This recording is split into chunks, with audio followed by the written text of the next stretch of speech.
Okay, good morning, everybody, and welcome to this week's virtual plant clinic. My name is Bill Lester. I'm with University of Florida Extension Service in Hernando County, Florida. And joining me today is Bernie, one of our Master Gardener volunteers here with Hernando County Extension also. Good morning, Bernie. How you doing? I'm doing very well, Bill. Thank you. And it's just the two of us today. Colby was tied up with something else and won't be able to join us, but that's okay because we'll do our very best to answer your questions. So if you have any questions, please go ahead and put them in the chat, put them in the comments, and we will do our very best to answer them. Good morning, Bassem. How are you? See, there's somebody watching us today at least. And hopefully we'll have a few other people joining us. So I think it's pretty much spring. What is this, March 6th today? Yeah, that's spring.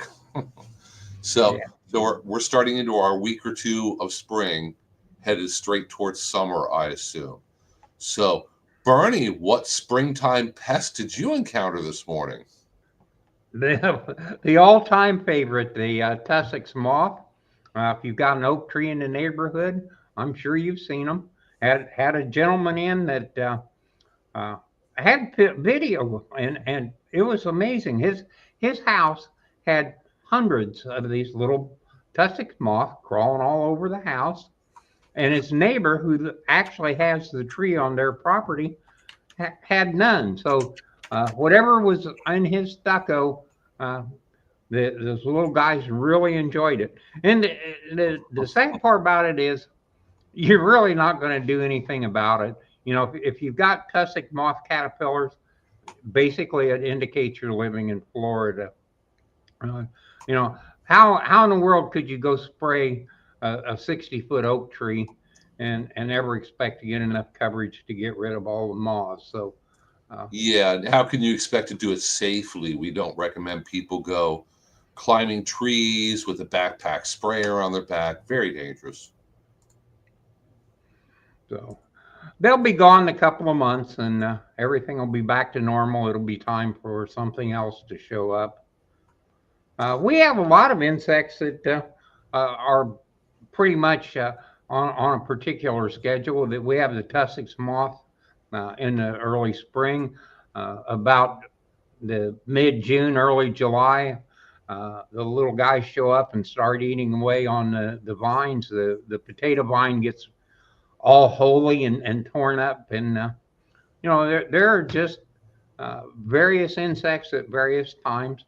The golden rain tree produces a little insect that eats the seeds. If it wasn't for him, we'd be covered with nothing but golden rain trees everywhere. So these guys are not all bad.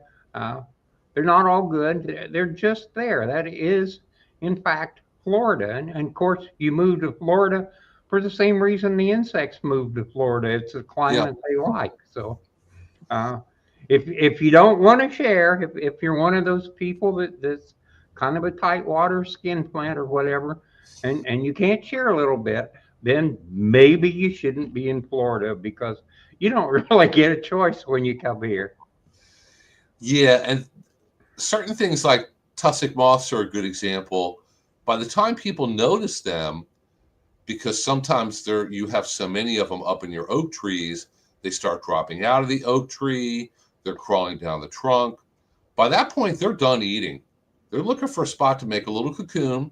They're going to come out a few weeks later as a little tiny brown moth, and then they're going to be gone. You'll never notice them until a year later when they come back again in spring. I've literally had to tell people, look, go on about a 2-week vacation. When you get back, they'll be gone. Problem solved. You won't have to panic or stress about it anymore. It is just one of those short-term, they're not here year-round eating your oak tree or falling on your head, just for a little bit. So if you put up with them for a couple weeks, they're going to go away and be gone. Yeah, and those little moths or little caterpillars are much nicer to have fall on your head than if you're in Fort Lauderdale and you have some lizard type thing fall out of the trees when you get a little cool. Yes, you don't want to be hit by a falling iguana or anything. And Bassem asks, I know he lives over in Seminole County, I believe. Is it wise to start planting seeds in your garden? I would think so. I would. I mean, we are supposed to have some nice cooler temperature, but as far as freezing, frosts, anything really damaging, I think that's pretty much all gone at this point. I'm not going to guarantee it, but probably all gone. Probably very safe to start planting things.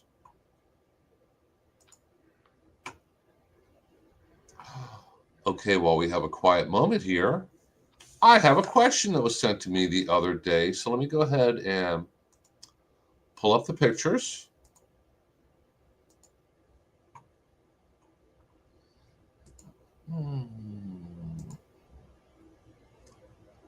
Here we have some pictures from an avocado tree. So Lori sent in the following email and some pictures I'm going to show here. And she has a young, like 3 or 4 year old avocado tree. And she noticed these spots and brown patches on almost every leaf. Is this a disease or a nutrient deficiency? Hasn't bloomed yet, or maybe not time this season. It's not time yet. It bloomed and produced a few tiny fruits last year, but while they were out of town for a week, a squirrel or something else, took everything. And the top was also broken off due to Hurricane Milton. That unfortunately happens. And the whole tree doesn't really look like it's thriving much. The main trunk seems a little weak and leans, so they have it staked. So any advice you can give would be appreciated. So, Bernie, what do you think is going on here? Let me scroll through the pictures that she sent. Well, I would say that's fungal. I would too. So the spots on the leaves are most likely from a fungus. It might be left over from last summer. There are times and instances where a plant will get damaged by the cold, and then right after that, it leaves a perfect entryway for a disease to come in and take hold. So it may have been kind of caused by the cold, and now it's there. So you probably want to use a fungicide. Copper fungicide should be labeled for avocados. So other than that, what can you say about avocados here in Hernando County, at least? And this is going to Well, not necessarily apply to where you live. the problem with avocados here is that the varieties that everybody wants really do not withstand the cold very well at all. So if you want the really big, beautiful avocados, you're going to have a really hard time. They, I believe it's called Mexicola race of Yes, avocados, the little some of the black ones. Mexican ones. They tend to survive fairly well, but the problem is they don't produce a lot of fleshy avocado. It's a big seed and a little black body, and it really doesn't uh, seem like it's worth the effort. On the other hand, so many people have taken an avocado and done the thing where you stick some toothpicks in and stick it in the water and they have grown their own avocado tree and it's just like raising a child. Once you have stuck the toothpicks in, this whole maternity thing takes over, and now we cannot do anything except take care of our tree, even if it never produces an avocado. It's part of the family. So uh, I really like that. Uh, it is great if you want avocados that are really the big avocados or Hess avocados. The those grow great from Sarasota south, but with the exception of a few little places, a lot of places in Pinellas County stay warm enough. Most places in Hernando County don't. Although I do know of a couple of Hess avocados that are successful in the county. Uh, I would say that there again, it's one of those maybe 2% uh, of the places have enough microclimate warm enough to keep the trees going. So Can be done, but it probably not in your yard. Yeah, yeah. There's a lot of different crops and individual plants that you can grow here, but out of 100 people trying to do it, maybe two are going to be successful. So we're not out there, really, really pushing avocados and bananas and pears and those kind of things. Because even though you might be successful, your chances aren't really, really high of being successful. So we don't want to see people get too overly frustrated with them. Um, had a gentleman apparently come in and ask about his pear tree yesterday, and he was supposed to send me some pictures. He hasn't yet, so I'm really not sure what's going on with it. But pears do not do well in Central Florida as a general rule. Apparently, he told Teresa that these pears, they're not very good for eating. They're very, very gritty because pears have the grit in them. So these are very, very gritty, although they can them and they come out really good. So I'm thinking like, oh, those are probably sand pears, which is just kind of an old variety of pears. I know they grow them in Gainesville from Gainesville North, but still pears are tough. Pears will get fire blight, which is a disease that can completely kill your tree pretty quickly. And they will get eaten up with fungal leaf spots. You will have to get fungicide. Fungicide will be your best friend if you have a pear tree. So chances of success are going to be pretty low. There's actually a couple of places in Town, which is a cold spot, where there are some sand pears that are successfully grown. The thing with pears is that so many of the varieties are northern varieties that they've tried to adapt to our area, and it really doesn't work. If you can get a pear that is second or third generation in Hernando County, they'll probably grow. But if you, one of the major seed companies had a thing where they would sell, it was 5 different varieties of pears. I bought it. They got shipped in from Michigan, which was a terrible mistake. And none of them were successful. But there again, these pears are good through to zone 9B, which should have been good here. And they probably were if they had been grown in 9B for several years. And this was the second or third generation in our area. But this bringing something in from 2 or 3 zones out and trying to establish it here is very, very, very difficult. And unless you're really willing to spend a Herculean effort, my advice is just don't do it, period.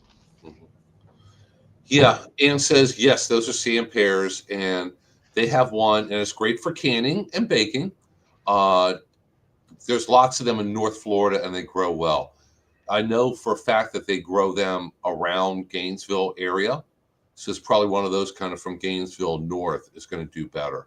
But a lot of if you buy pears from, let's say, out of a catalog or something, and you're looking for Bartlett pears or ones that maybe you're familiar with from up north, as a general rule, they're not going to do very well here.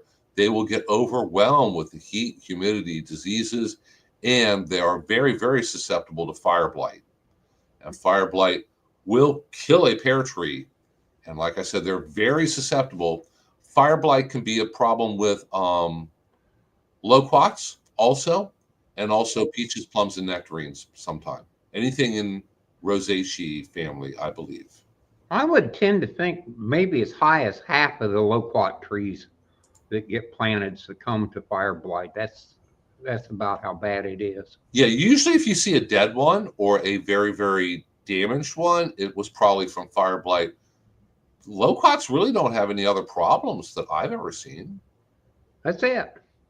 Yeah, I'm sure birds eat the fruit. And I'm sure if we went out there and examined a loquat tree very carefully, we find insects on it, but nothing that causes really major damage or a major hit in production. So loquats are a very attractive and fast growing tree. I have several in my neighborhood, and they do make good looking landscape trees, and they flower, and they get loquats, the fruits, and you can eat them fresh, or you can them. And I had to look it up. Somebody asked me about them, and I had to look it up once before. And I think University of Florida has a fact sheet or something that I found on it. There's got to be like 20 or 30 different named varieties of loquats. I always figured a loquat was a loquat, right? Nope. You have all these different varieties. Some are bigger, some are smaller, some are sweeter, some are better producing, whatever it might be. So there's a lot of variety out there for them too. So loquats, generally a real winner for here in Hernando County. That's And true. Lori says, thank you for the avocado information. And she got it from a nursery in Citrus County. So if it was an appropriate variety, and you're correct, it's the Mexican or Mexicola varieties that tend to be more cold tolerant. And there are certain named varieties that are especially cold tolerant. They're going to be your best choice for here. Then again, we get one of those terrible freezes where it gets down to like 17 degrees overnight. All bets are going to kind of be off at that point. Yeah. Yeah, and those old sand pear trees are probably the kind of thing that you find in your grandparents' yard, and it's been there since you were a little kid, or on an old homestead, and it's been growing for many, many years. Some of these things, if they have good genetics and they're able to withstand disease pressure, they'll last for a very long time. And Bassem says, yes, there's kind of a pear-shaped loquat. So I'm sure if you're kind of a loquat expert or aficionado, you're going to know all the different ins and outs about which ones taste best and are best for canning. Have you ever had like loquat jelly or jam, Bernie? No, I've eaten a lot of them fresh. I really actually like it. And another fruit that almost the same is the pindo palm fruit. If you like loquats, you would probably like the pindo palm fruit. They're kind of the same. You get one seed in a pindo palm, you get two seeds in a loquat. Yeah, I read an article on pindo palms from somebody who lived up in the Tallahassee, I think, up in the Panhandle, because pindo palms grow well up there. And you can walk around the old historic downtown area and literally try fruit from different trees, and they all tasted a little bit different. And some of those palms have been growing there for many, many years.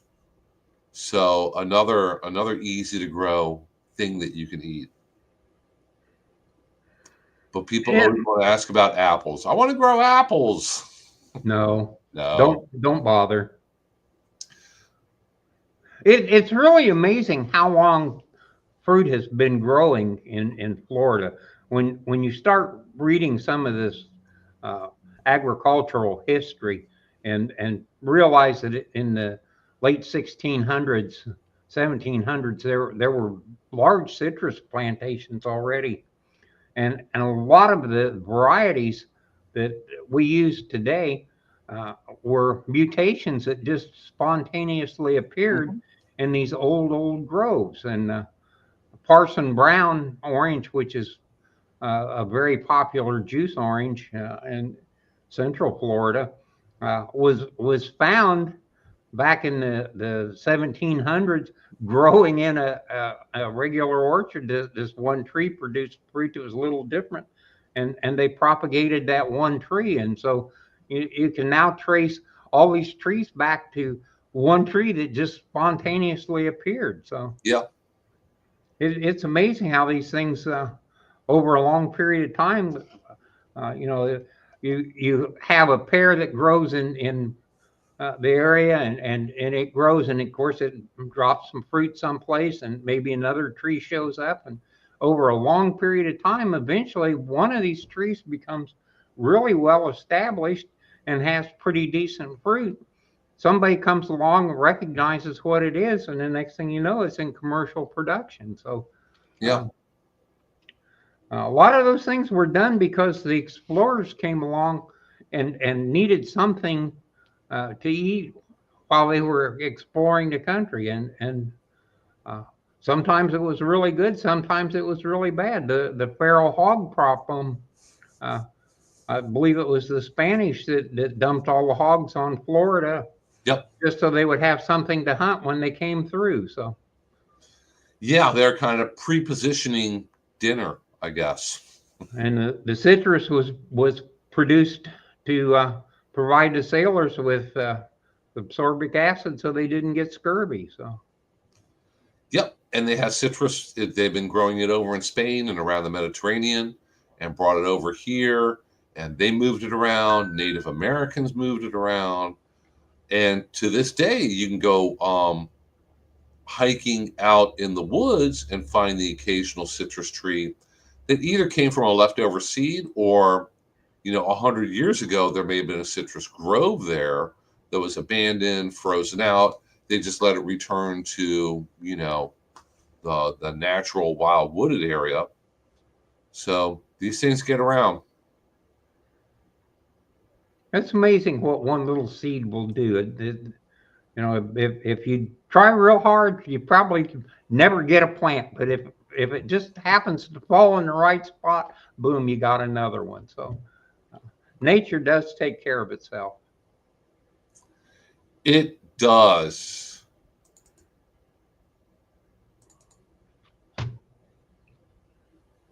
Here, I have something else to share. Um, Let me find my way back here and go into share my screen. And okay, here we go.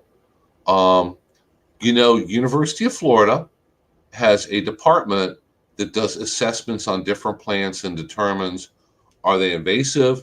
Are they not invasive? Are they invasive in South Florida, but not North Florida? Because North Florida, they freeze and die every year, so they never, get out of control. Yet it doesn't freeze in South Florida. So they do a lot of different research, and they evaluate. They try to evaluate all different plants on a couple year cycle. So got an email about some that they had evaluated, and there are a few more new ones. They're always adding new plants to this list.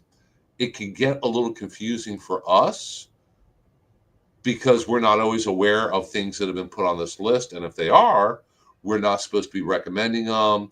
We're not supposed to be like teaching classes on how to grow them. So a few that have been added to it, and I actually had to look this one up, Passiflora quadriangulus. The giant granadilla fruit is a Passiflora that gets a really huge flower and a very large fruit. It's mostly, I've never heard of it being grown here in Central Florida. That's more South Florida. That has been deemed invasive. A couple other ones that aren't. Common spider plant, high invasion risk.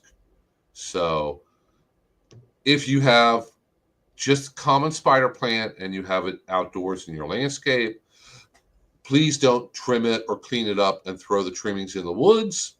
It will escape cultivation and start to take over and spread. Dieffenbachias, and those are the ones that people, not too much around here, a little bit around here, but mostly in South Florida, plant outside and they will climb a tree. They are, they are high invasion risk. And pink lady or Spanish shawl, not really too familiar with that. Let's see if I can go to a link and still have it show up. No, we lose it. So a few of these I'm not all that familiar with. But like I said, common spider plant has been added to the list, and Dieffenbachia, if you've been planting it outdoors to climb an oak tree or some other kind of tree during the summer, because they usually freeze back during the winter, you may want to reconsider doing that. because they are on the invasives list. One thing that happens that is kind of an oddity is a plant will come along and this will be the newest landscaping craze. And a great example was red tip photinia. You know, Yeah, 30 years ago or 35 years ago, that was the plant for a hedge. It had all the great qualities, really did nice, uh, filled in well. It was a great plant. The problem was, like so many things, after it reached a certain population, it becomes kind of a monoculture in the county. You have now like 30% of the people have red tip photinia, and at that point, the disease population starts getting out of control, and uh, the blight that destroyed the red tips uh, from went from being a rare thing to being so common that it took out basically all the photinia that was being planted. So uh, we lost another plant that could have been used for landscaping. And that happens with a lot of things. Once the population gets high enough, uh, the bad guys show up and take over and pretty much damage that particular plant. So, you know, and if we don't have the bad guys, the plant takes over and damages the environment. So it works both ways. yeah, they became little disease magnets, basically. Same thing with Indian hawthorn. You still see a lot of that used, a lot of them were used in new home landscaping, and they always get fungal leaf spot in the summer. But they have bred new varieties that are supposed to be disease resistant. So if you get one of them, either you won't have a disease problem or you'll have much less disease problem if you get that specific variety. So it's an arms race basically. The disease starts to win. We develop new varieties. Disease gets a foot up. We got to just design something else. Constant battle out there. But yeah, I know you almost never see the good old fashioned photinia red tips out there in landscapes anymore. I think they all died. Pittosporum kind of disappeared. Yeah, pittosporum was really never my favorite. Never that impressed. Sago palms, because of the Asian cycad scale, you see very few of them. I still see some, and I get some questions, but not nearly as many as we used to have. And if you don't treat for that scale, your sago will succumb to it. Yeah, the problem is the cure for the scale is a neonicotinoid chemical, and they're really pushing don't use neonics because of the bee problem. So if it's a flowering plant, you do not want any neonics in the vicinity of the plant. Yeah. They tend to pick it up, put it into the flowers, and then when the bees come along, the flowers poison the bees. So if you're going to use it, either use it when there won't be any flowers or use it on plants that don't flower. Yeah, it's safest the time of year when it's not flowering, generally. I was kind of impressed. The farmers who have always taken a bad rap for not caring about a lot of those things have done a really good job on uh, developing a lot of insecticides that they can use so that they have an insecticide at the proper time for just about every crop, where they're no longer poisoning any of the beneficials. They now look upon beneficials as truly beneficials, and they do everything they can to provide for them and take care of the bees, that kind of thing. So it's working both ways for them. They're getting really good control of the bad guys in their fields, and at the same time, they're really helping maintain a good balance in nature. So I really appreciate the farmers being on the lookout for bad products that you know we had a problem with DDT, and although DDT is still one of the greatest agents, and it is necessary in a few places in the world, for the most part, uh, you don't see it anywhere where it's going to cause damage in nature. And you know, self restraint sometimes works, sometimes doesn't. Yeah, and farmers, I mean, for farmers, it's a business, and it's, you know, a big bucks business. So they're not going to purchase things that don't work, and they're not going to go out there and just spray for things that they haven't identified, or so, things don't look right. We better spray with something. They don't do that. They go No. out there and they scout. They know how to identify all the different pests of whatever crop that they're growing. They're, you know, very well aware of what potentially would attack their peppers or tomatoes or citrus or whatever they happen to be growing, and they are very judicial when it comes to spraying things. Because I know, for example, down around Lake Okeechobee, there's a huge area down there with a lot of agriculture. That's where we get the majority of our wintertime vegetables. And I was down there for tours before. They grow everything down there. There's like 1,000 acres of sugarcane and thousands of acres of celery. All the celery during the winter is all grown down there in South Florida. So if you're a grower and somebody goes out there and they're scouting and they say, we think we're just about to have an outbreak of a fungus, you need to call in the planes and spray, it'll be $20,000 to spray with the fungicide. So you better know what you're doing and make a good decision. Otherwise, the grower just wasted 20 grand, and he might not be really happy with you if he's your employer. So, or if you're doing contract work for him. So with a homeowner, obviously we're not talking such huge amounts of money, but we still don't want to see people go out there and spraying first and identifying second, or I'm going to spray just to, you know, keep my fingers crossed I don't have problems. I've heard from people who I sprayed my hedges, and I said, well, why don't you spray your hedges? They just didn't look right. It's not a Well, good reason to if spray. you've got a commercial service, so many of these commercial guys just come in and spray a couple of times a year with an insecticide Hmm. without ever looking to see if there's any insects. Yeah, So just for good measure, just to make it look like they're doing what they're supposed to be doing.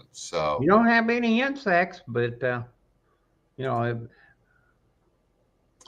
so I yeah, mean, with the homeowner, you may not be like looking at $20,000 when you go out there and spray something, but you're still looking at your own safety, the safety of your family, pets, the impact you might be having on beneficial insects if it's an insecticide, um, ground, you know, polluting the groundwater. Because you were saying earlier about farmers get kind of a bad rap. I know if you compare how many chemicals in general are used on 1 acre of farmland versus 1 acre of subdivisions, there's no comparison. Subdivisions use massive amounts of chemicals, insecticides, fungicides, fertilizers, massive amounts of fertilizers first in subdivisions and residential areas. yeah. You look at a farmer and they're putting down 2.5 ounces per acre of some chemical, and you go to a subdivision and every guy in the subdivision sprayed a quart on his quarter acre. So uh, it's a big difference. Yes, there is. And she says her celery and Brussels sprouts are doing well. Surprisingly, that's great. I've never tried growing Brussels sprouts in Florida. If you grow them and we have an unusually cold winter, they will do great. If it's an unusually warm winter, they will not do well at all. They'll grow, but you won't get any Brussels sprouts. Celery, you would not believe how much they grow in South Florida now. They used to grow it in Sanford over in Seminole County, which is literally right across the state from us. Very, very similar weather, environment, amount of cold in the winter. And Sanford used to be known as Celery City because it was nothing but celery farms. Now it's nothing but subdivisions over there and stores and shopping centers. Um, so you can grow celery here. I've grown celery before. Homegrown celery is great. Mine never really got where it looked like a grocery store bunch, but you can eat the leaves off of it, and the ribs, the stems never got as big as what you would buy at a grocery store, but it tasted stronger. There was a lot more celery taste with mine than with grocery store celery. So that's great. It can grow very well here in the winter. Don't start growing it now. This is the we're coming up on the very end of celery and Brussels sprout, broccoli, cabbage, Lettuce. kohlrabi. Need to be finishing all them up really, really soon because it's going to be getting warm here pretty soon. Not yet. I wonder what the temperature is outside. I got to go to lunch soon. 60? 60 and still windy, it says. So That's about close to the high for the day. I think the high is supposed to be 64. So yeah, it's basically not going to get much warmer. I'll take it. That sounds fine. Tomorrow, going to be a little chilly around, it's in Spring Hill at least, the low of 47. But then after that, the low is like somewhere in the 50s for the next week and a half or so out. So, boy, look, we're even giving weather predictions and the forecast and everything. You guys can't beat this. This is the deal here.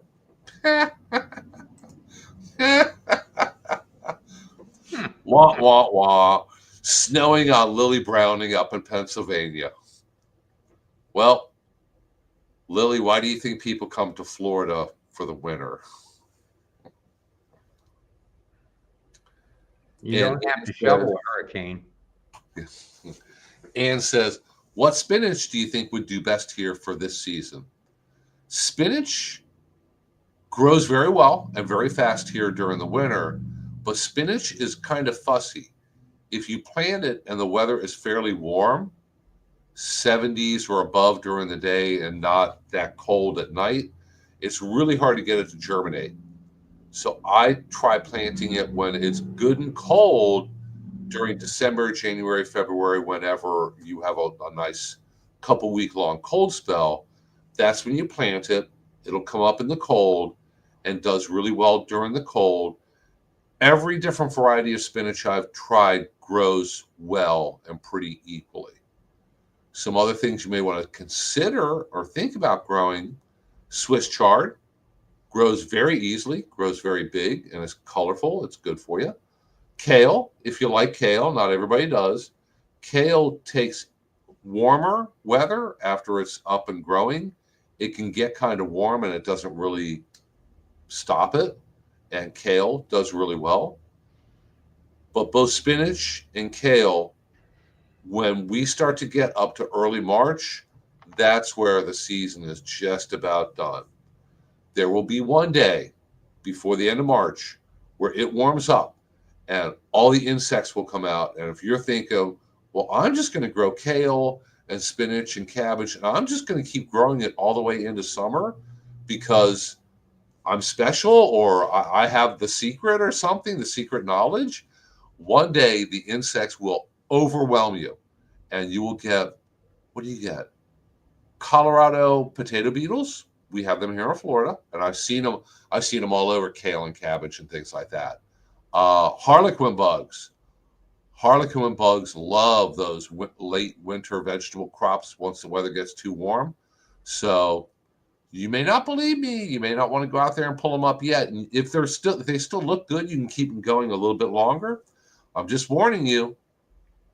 Pretty soon, going to be time to pull them up. Otherwise, the bugs will eat your dinner for you, basically. One of the cold weather plants I really like and not so many people seem to enjoy is beets. They plant all these things I don't like, but they don't plant beets.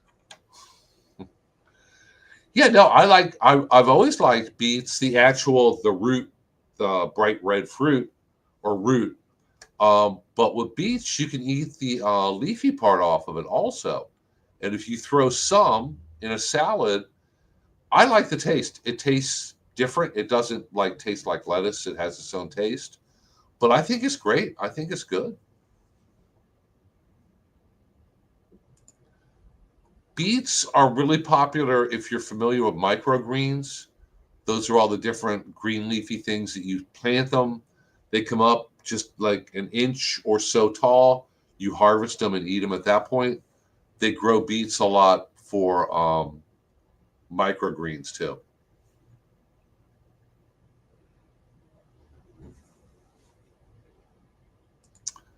So, and yeah, I know that people do try to keep their kale going and growing.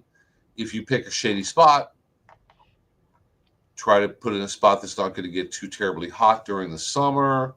If you're able to battle off the insects, I think it tastes better when it's grown during cool weather. A lot of green leafy things actually taste better when they have like really cold weather, like a light frost. Collard greens are not my personal favorite, but I know a lot of people say they taste a lot better after a frost. Mustard greens, same way. I like mustard greens.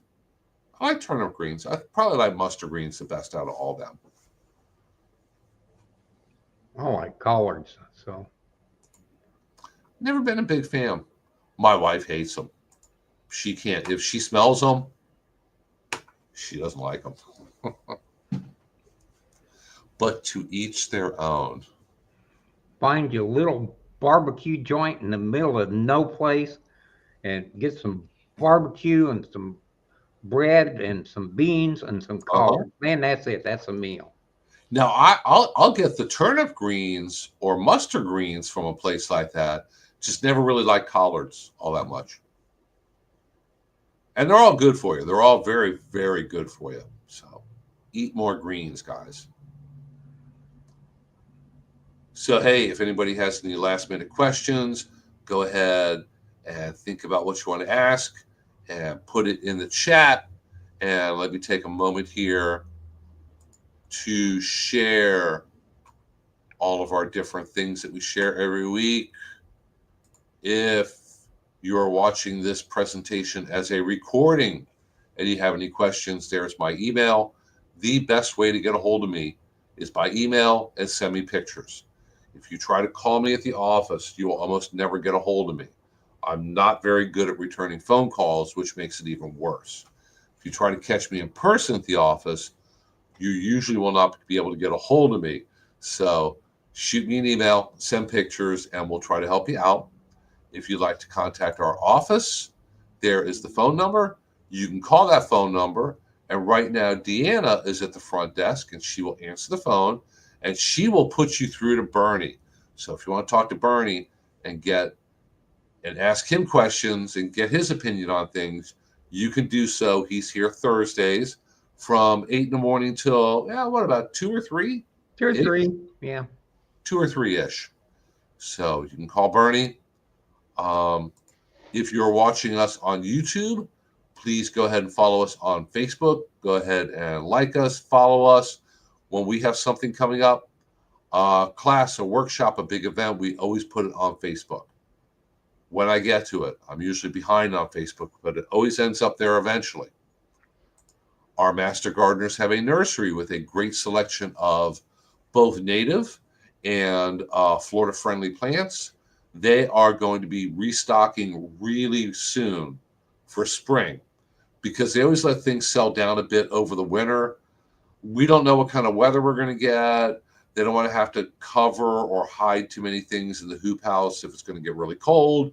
So they just let it sell down a little bit and kind of take a break over the winter. But they're going to be all geared up and cranked up and filled up for spring. So check them out. They are there Wednesdays and Saturdays from 8:30 in the morning until noon. If you're looking for lawn and landscape and vegetable gardening classes, go to YouTube and look at the little search bar up at the top and look up Hernando County Government. They have a YouTube channel. If you go to their YouTube channel and look at the playlists, there's one for Florida friendly landscaping and there's one for extension. So my recorded classes are on extension. Lily's recorded classes are under Florida friendly landscaping. She has, I think, well over 100 recorded classes on there on everything. Things you can grow in the shade, things you grow in the summer, ground covers, pretty flowers, ugly flowers. I don't know. She's got it all on there. Invasive plants, all kinds of different topics. So be sure to check that out. Yeah, And even though Lily went to UCF and not UF, she's still pretty sharp on those things. yes, she is. And Colby was not able to make it here with us today. So if you'd like to contact him, there is his email also. He is the coordinator here for Florida Friendly Landscaping Program.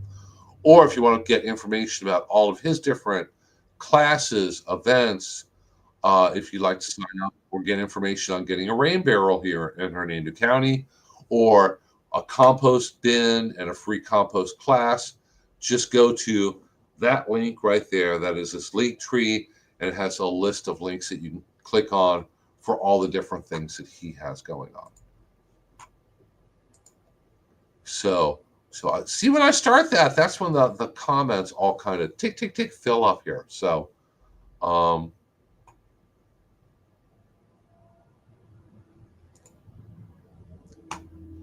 Lily, if you're trying to accuse me of having a huckleberry class down here, I am not. Bernie, have you ever tried huckleberries? Yes, What they're do they okay. taste like? I've never tried one. They're more of a northern thing. They are. They don't grow down here in Florida. It's like gooseberries, and Yeah. there's all those weird berries. The interesting thing is one of my favorites is lingonberry, and that's getting harder and harder to find anything lingonberry. But If you go to IKEA, you can get the jam. oh, really?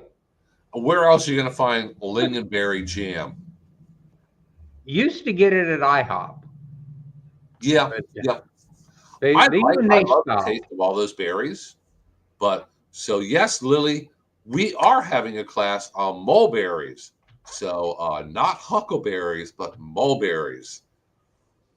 If you like information on that, you can go to our Facebook page. Here, let me go ahead and wander off to Facebook. Mulberries really do well in Florida. That's one of the fruit plants that is very, very, very happy here. They have a short life. They last about a third of what they would last in the northern states, but all during their life they just produce their hearts out. It's a great plant, and it's kind of an interesting thing. If you take a bowl of mulberries and you put water on them, the things that I float know it's coming. make you think maybe I don't want to eat this. So don't ever do that. Just take some mulberries, put them on your cereal or whatever. Eat them fresh off the tree. They're really, really good. Do not plant the tree close to where your car's going to be parked. Plant it as far away. Oh, those things look so good. And they'll do well. Like I say, they age out quickly, but they are great producers here. And Well, about the only real problem they have is occasionally the birds will come in and strip the plant. The cedar waxwings. Yeah. I've seen them show up as many as probably 100 birds in a flock, and strip a mulberry tree in 15, 20 minutes. So if that doesn't happen, man, you got blueberries for a long period of time. They really are a great plant here.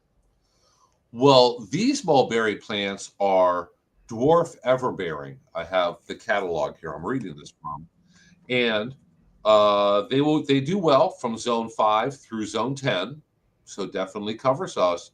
Only needs 150 hours of chill time per winter, which is fairly low. We're pretty much always going to get 150 hours at least.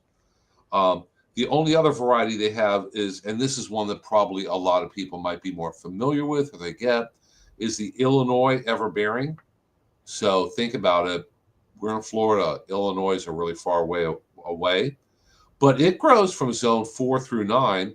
It needs 300 hours of chill hours each winter. But the great big mulberry trees get 25 to 30 feet tall.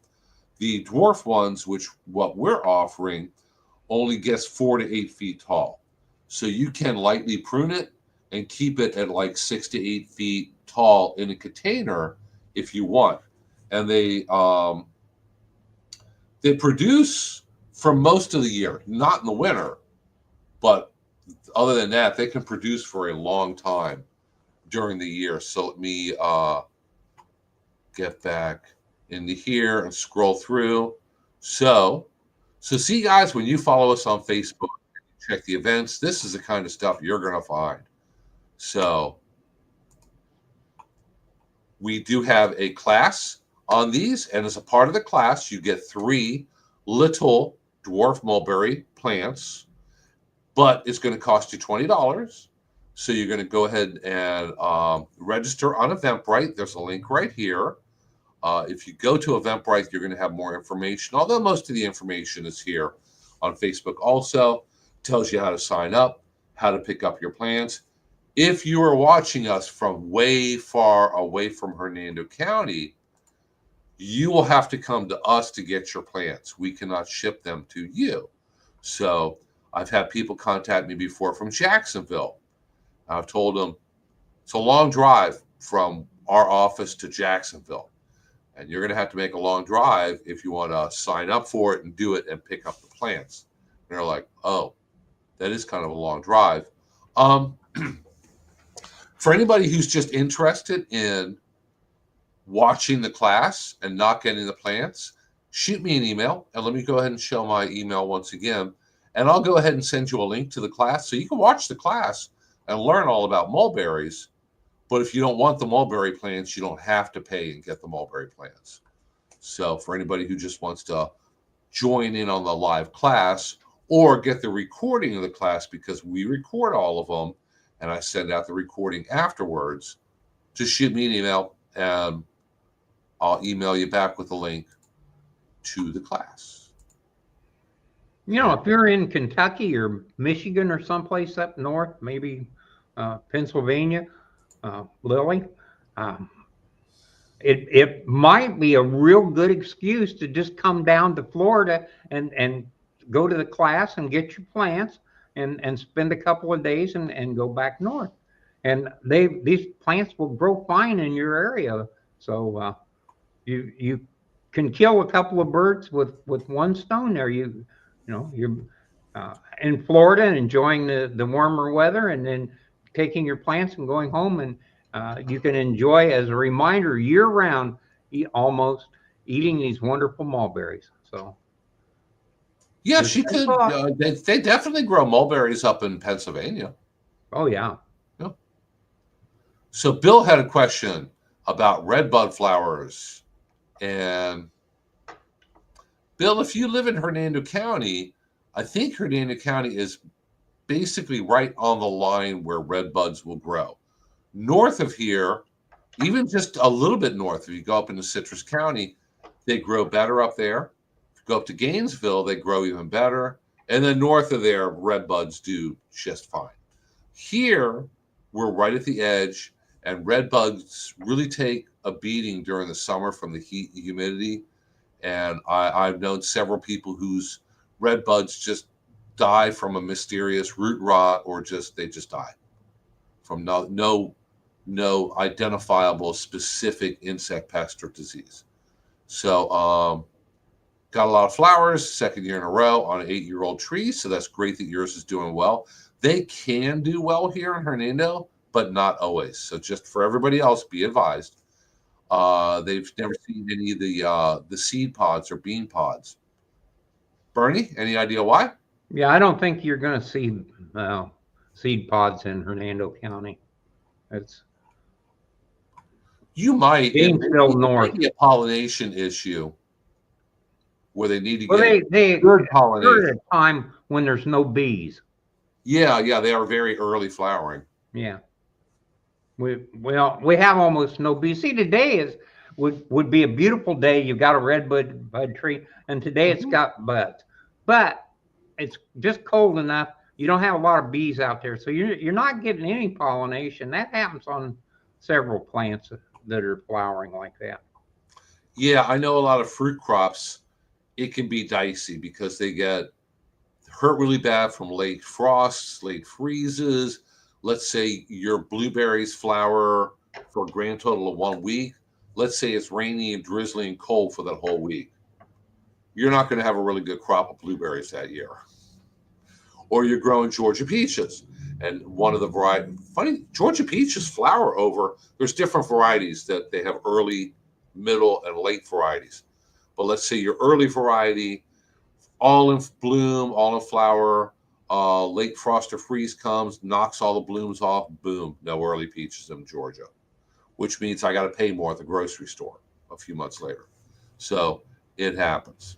But see, their growth habit, if redbuds produced a tremendous amount of seeds, they would start having a tremendous amount of redbud trees, and that's defeats their growth habitat. They're basically an understory, low growing tree, and they aren't wanting to take over anything. Yeah.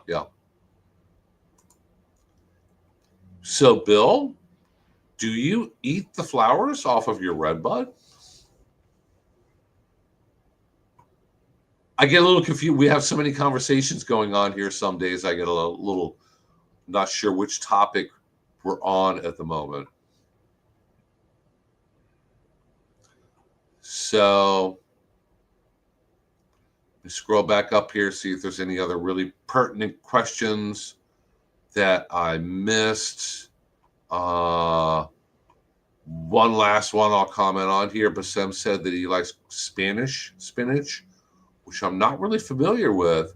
There are other plants that you can grow in your garden, and you can eat the leaves off of them. And they're called spinach, but they're usually a different genus and species from true. When you go to a grocery store, you buy a bag of spinach, that's a specific genus and species of plant. There are slightly different varieties of spinach, but that's actual spinach. There's Malabar spinach and a number of other things that are called, this spinach, that spinach. And those plants grow during the warm time of year here. They take a lot more heat than true spinach does. And they can be very tasty, but we call it spinach just because spinach is just a common name.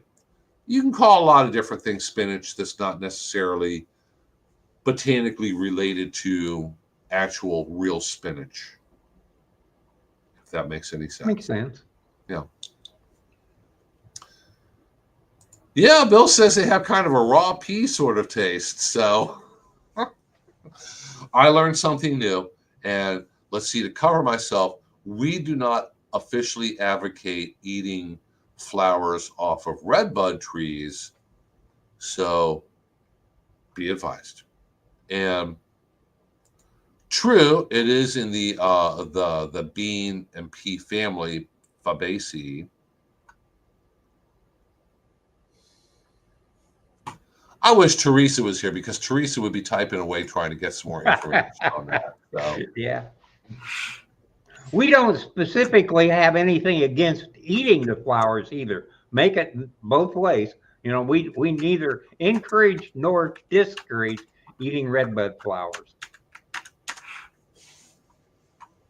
This is at your own free will and accord.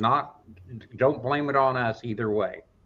Yeah, I was waiting on my boss to come bursting through the doors. Like, what are you doing? But I'm looking, and there are a number of different sites that say Red bud flowers are edible. Um, the pink flowers, the young seed pods, if your tree makes seed pods, and young buds of red bud have a mild sweet flavor and a crisp texture. They can be sprinkled on a salad, used as a garnish, baked into cookies or cakes. Wow, that would be just the ultimate to try that one. The blossoms are rich in vitamin C. They can be eaten raw or pickled.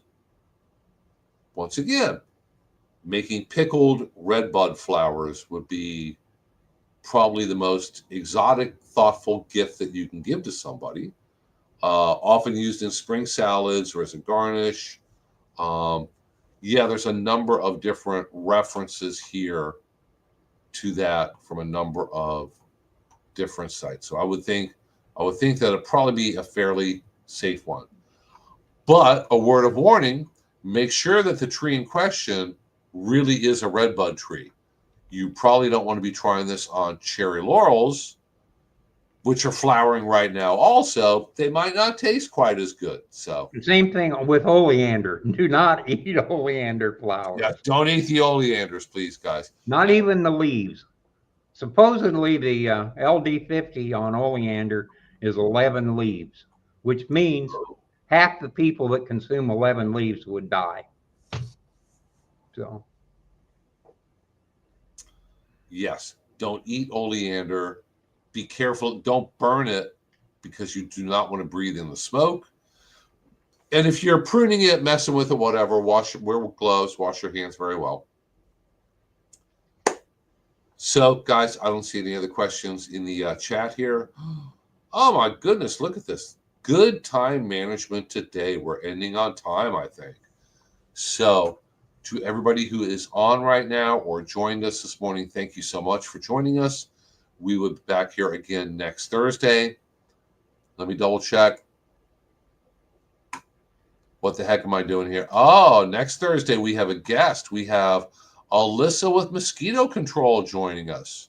So hopefully Colby will be back and Alyssa will be here talking about mosquitoes and how to limit the number of mosquitoes that you have to deal with on your property, tips and tricks and kind of the newest and latest about what's happening with mosquitoes because there's always something happening. Unfortunately, new invasive species coming to Florida. That's usually what is happening.